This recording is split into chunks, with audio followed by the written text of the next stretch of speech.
இல்லை இல்லை இல்லை அவர் வந்து நிறைய இடத்துல வந்து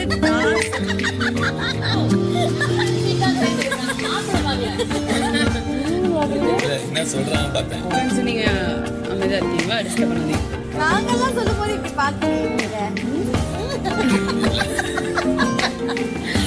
டாஸ்க்லாம் பண்ணும்போது நிறைய டைம் டாஸ்க் வந்து லீட் பண்ணி நான் பார்த்துருக்கேன் விஷ்ணு. அண்ட் வந்து அவருடைய